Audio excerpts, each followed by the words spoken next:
सुहास एलवाई भी कह रहे हैं कि 90% से ज्यादा का वोटिंग परसेंटेज करना है और इसके लिए कोशिश की जा रही है। नैना हमारे साथ में इस वक्त मौजूद है गाजियाबाद से। नैना, आप बताइए कि वहां पर किस तरह की तैयारियां हैं, क्योंकि 90% से ऊपर का टारगेट लेकर चल रहे हैं, तो लोगों में वो उत्साह जोश नजर आ रहा है क्या इस बड़े लोकपर्व को लेकर?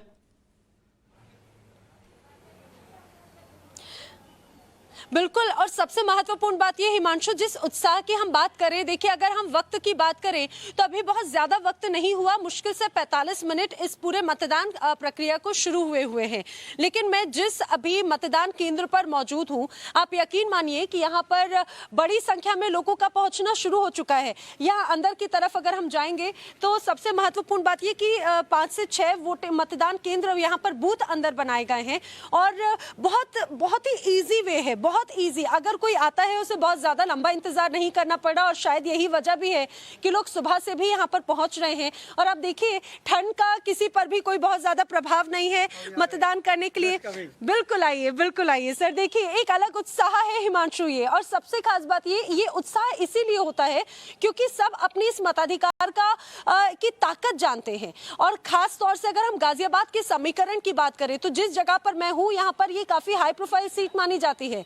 अगर हम उत्तर प्रदेश के स्वास्थ्य राज्य मंत्री की बात करें तो वो यहां से प्रतिनिधित्व करते हैं, और इस बार यहां का जो समीकरण है वो बहुत ज्यादा दिलचस्प है। खासतौर से सपा और आरएलडी के गठबंधन के बाद में बार बार सबके मन में यही सवाल है कि क्या इस बार भी एक बार फिर से यहाँ की जनता पुराने प्रत्याशी को मौका देती है या फिर नए प्रत्याशी के लिए रास्ते खोलती है। हालांकि लोगों से हमने जब जानने की कोशिश की कि उनके मन में आखिर किस तरह के मुद्दे हैं जिनको ध्यान में रखते हुए आता हूं, जरा मुजफ्फरनगर एक बार रुक कर लेते हैं। कुंदन हमारे साथ मौजूद है इस वक्त। कुंदन, बताइए क्या तस्वीर है वहां?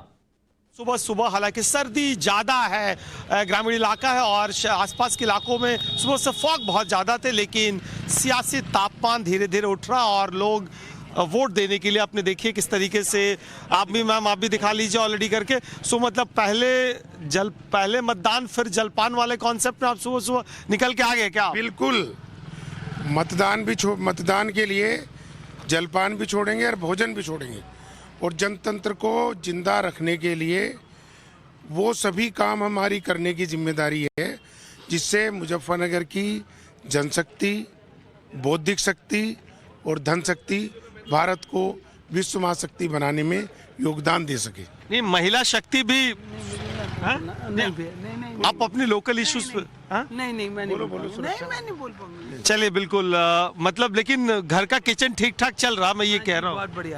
बहुत बढ़िया सब कुछ। यार इस समय एक ही समय बहुत टाइम से ये लगता है कि इस समय देश बहुत सही चल रहा है, सब चीज़ें सुरक्षित हैं, तो उसी आधार पे हमने वोट किया है। चलिए बिल्कुल ये देखिए, और कुछ और लोग धीरे धीरे निकलेंगे। हालांकि देखिए आसपास के इलाके खाली हैं, जैसे जैसे दिन चढ़ेगा और थोड़ा धूप निकलेगा और लोग निकलेंगे वोट देने के लिए। कुंदन सिंह, टाइम्स नाउ, नव भारत। बिल्कुल, देखिए लोग घरों से बाहर निकल रहे हैं, ये बात तो तय है, और जो प्रशासन की तरफ से इंतजाम किए गए हैं, मतदान केंद्रों पर संसाधन सुविधाएं मुहैया कराई गई हैं कि कहीं किसी को दिक्कत ना हो, कहीं किसी को परेशानी ना हो। आदर्श मतदान केंद्र बनाए गए हैं, और नोएडा के डीएम सुहास एलवाई भी इस बारे में जिक्र कर रहे थे कि पूरी तैयारियां की गई हैं कि लोग अपने घरों से जब मतदान केंद्र पर आए तो उन्हें कोई दिक्कत ना हो। अब ये देखिए अलग अलग तस्वीरें, आप बुलंदशहर में ढोल नगाड़े यहां पर बज रहे हैं और लोगों को प्रेरित किया जा रहा है कि भाई आप घर से बाहर निकलिए, जलपान कर लीजिएगा लेकिन मतदान पहले कीजिएगा। मोहित ओम का रुख कर लेते हैं। मोहित ओम हमारे साथ में जुड़े हुए हैं।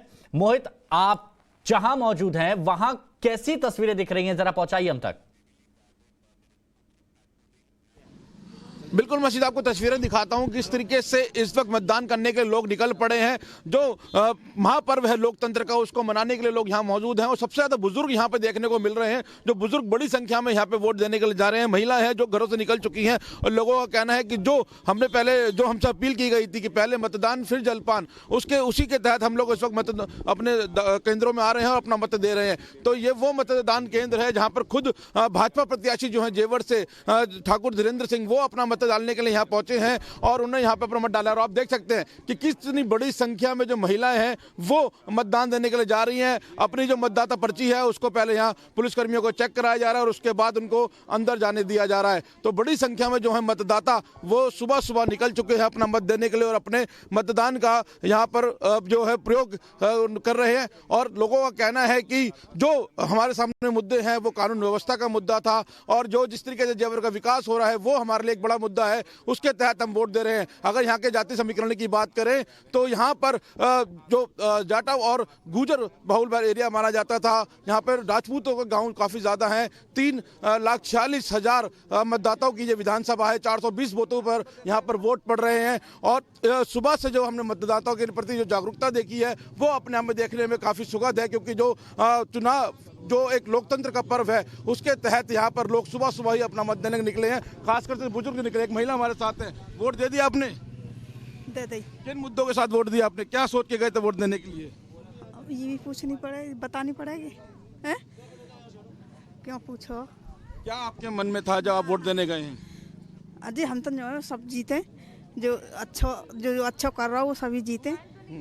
सुनी, महिलाओं के लिए क्या विकास हुआ है पिछले दिनों में, क्या लगता है आपको? बतेरा अच्छा करो उन्होंने तो, अब बतेरा अच्छा करो है सबको, अनाज पानी ये और कहा चाहिए उन्हें। तो ये एक महिला है जिनका कहना है कि जो यहाँ पे अच्छा विकास हुआ है उसके तहत हमने वोट दिया है। और ऐसे आप देख सकते हैं कि मतदाताओं की यहाँ पर आपको भीड़ देखने के लिए मिल रही है।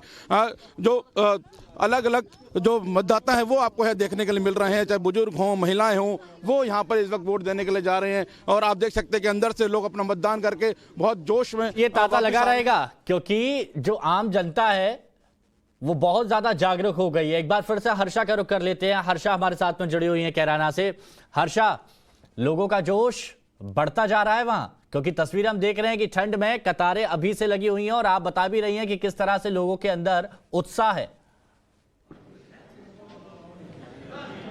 बिल्कुल हिमांशु, कैराना में जोश हाई है, क्योंकि सुबह 7 बजे से हमें तस्वीर देखने को मिल रही है किस तरह से भारी संख्या में मतदाता यहाँ पे पहुंच रहे हैं। और देखिए इतनी कड़ाके की ठंड है लेकिन उसके बावजूद जो मतदाता है वो पहुंच रहे हैं। और कैराना देखिए हर लिहाज से पश्चिम उत्तर प्रदेश की सबसे महत्वपूर्ण सीट है, मुस्लिम बाहुल इलाका है। शामली की अगर तीनों विधानसभा सीटों की बात करें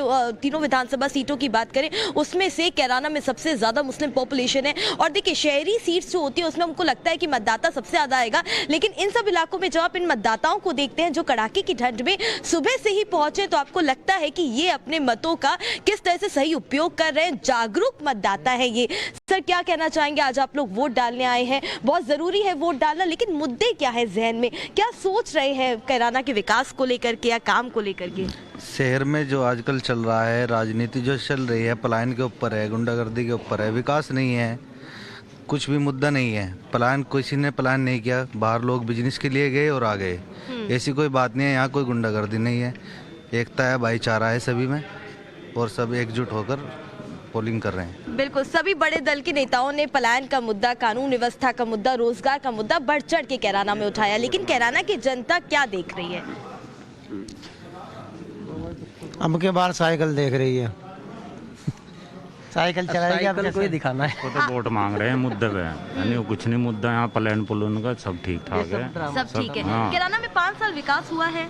नहीं विकास तो हुआ है। क्या हुआ? हाँ विकास तो हुआ है, मगर ये झूठ है कि प्लान कर रहे हैं, ये झूठी बात है, ऐसा कुछ नहीं है। काम के लिए विकास बताना, क्या विकास हुआ? सारी सड़कें टूट रही हैं, कोई भी सड़क नहीं बनी है, क्या विकास हुआ है? कोई विकास नहीं हुआ है। बताइए क्या विकास किया है 5 साल में भारतीय जनता पार्टी ने यहाँ पर? चलिए हर्षा, फिर आते हैं आपके पास। गौरव का रुख कर लेते हैं। मेरठ से हमारे सहयोगी हमारे साथ में बने हुए हैं। गौरव, मेरठ में पिछले विधानसभा चुनाव में 52% के लगभग जो है मतदान हुआ था, इस बार क्या ये आंकड़ा? हम जातीय समीकरण पर चुनाव नहीं लड़ते हैं, सबका साथ सबका विकास सबका विश्वास के साथ हम चुनाव लड़ते हैं। और भारतीय जनता पार्टी को 36 बिरादरी का वोट मिलता है, ना कि किसी एक बिरादरी का मिलता हो। Bharatiya Janata party law and order पर चुनाव लड़ रही है। लॉ एंड ऑर्डर हमने चुस्त दुरुस्त किया है और हमने सड़कें बनाई। आप जिस हाईवे से आए होंगे सरदना में तो आपको एहसास हुआ होगा, कुछ सड़कें ये इतनी सी सड़कें हुआ करती थी। 1000 करोड़ की लागत से यहाँ यूनिवर्सिटी बन रही है। 80 गाँव में पानी के ओवर हेड टैंक बनने with solar plant with RO plant, वो करीब 400 करोड़ का प्रोजेक्ट है। 2000 करोड़ के काम हमने सरदना विधानसभा में कराए हैं। लेकिन जो पार्टियां आपके सामने चुनाव लड़ती हैं वो सड़कों के अलावा किसानों का मुद्दा ज़्यादा उठा रही हैं। वो उन्हें कुछ नहीं पता है। जो पार्टियां हमारे सामने चुनाव लड़ रही हैं उनकी गुंडागर्दी देखी, उनका आतंकवाद देखा, उनका तुष्टीकरण देखा। दोबारा से उत्तर प्रदेश की जनता वो नहीं देखना चाहती है। अच्छा, और एक आखिरी सवाल कि जिस तरीके का अभी माहौल है, योगी जी ने ट्वीट किया है, उससे आप कितना इत्तेफाक है? और वो योगी जी ने तो कम बताया है। एक तरफ सरदार समर्थक लड़ रहे हैं और दूसरी तरफ जिन्ना समर्थक लड़ रहे हैं। आप इसी से आइडिया लगा लेना। तो अभी आपने जो भगवान से प्रार्थना की, क्या मांगा? हम तो भगवान से रोज पूजा करते हैं, भगवान के आशीर्वाद से ही चलते हैं और भगवान से यही मांगते हैं कि सबको सुख समृद्धि दे और ऐसी पार्टी उत्तर प्रदेश में जीते, भारतीय जनता पार्टी, जो सबका साथ, सबका विकास, सबके विश्वास के साथ काम करती है। ठीक है।